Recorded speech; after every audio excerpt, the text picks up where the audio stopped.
ഏതൊരാള് മനസ്സ് വിഷമിച്ചാലും, ഏതൊരാൾക്കൊരു പ്രശ്നം വന്നാലും അത്ര കാലം സ്നേഹത്തോടെ കൊണ്ടു നടന്നിട്ടുണ്ടെങ്കിൽ ഒരിക്കലെങ്കിലും അദ്ദേഹത്തിന്റെ നാമം സ്നേഹത്തോടെ എന്റെ ഗുരുവായൂരപ്പ എന്ന് ഒരിക്കലെങ്കിലും വിളിച്ചിട്ടുണ്ടെങ്കിൽ നിങ്ങളുടെ ചുമലിൽ ഒരു കൈ വന്ന് വീഴുമെന്ന് ഉറപ്പായിട്ട് വിശ്വസിച്ചോളൂ. ഞാൻ ഗുരുവായൂരപ്പന്റെ നാമത്തിലാണ് നിങ്ങളോട് പറയുന്നത്. ഭഗവാനെ നിങ്ങൾ ഒരു സെക്കൻഡ് നിങ്ങളുടെ ജീവിതത്തിൽ അദ്ദേഹത്തെ നിങ്ങൾ സ്നേഹിച്ചിട്ടുണ്ടെങ്കിൽ, ഒരൊറ്റ നിമിഷം ഭഗവാനെ നിങ്ങൾ പ്രേമത്തോടെ കണ്ടിട്ടുണ്ടെങ്കിൽ, നിങ്ങൾക്കൊരു വിഷമം വരുമ്പോ, നിങ്ങൾക്കൊരു ആപത്ത് വരുമ്പോ ഭഗവാൻ നിങ്ങളുടെ മുമ്പിലുണ്ടാവും. അത് 4 കൈയുള്ള വിഷ്ണുവായിട്ടോ ഓടക്കോയിൽ വായിക്കുന്ന കൃഷ്ണനായിട്ടോ ആണെന്ന് വിചാരിക്കരുത്. പല രൂപത്തിൽ, പല രീതിയിൽ, പല ചിന്തകളിൽ ഗുരുവായൂരപ്പൻ നിങ്ങളുടെ മനസ്സിലുണ്ടാവും.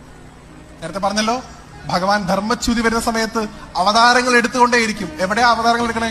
ഹരിദ്വാറിലോ ബദ്രിയിലോ ഉംബർനാടോ അല്ല, നിങ്ങളുടെയൊക്കെ മനസ്സിലാണ് ഭഗവാൻ അവതരിക്കുന്നത്. ആ 2 കുഞ്ഞിക്കായി നിങ്ങളുടെ തോളിൽ വന്ന് വീഴുന്നത് നിങ്ങൾ അനുഭവിച്ചറിയും. ഭഗവാനെ വിശ്വസിച്ച് നിങ്ങൾ ഭജിക്കുന്നെങ്കിൽ അതാണ് ഗുരുവായൂരപ്പന്റെ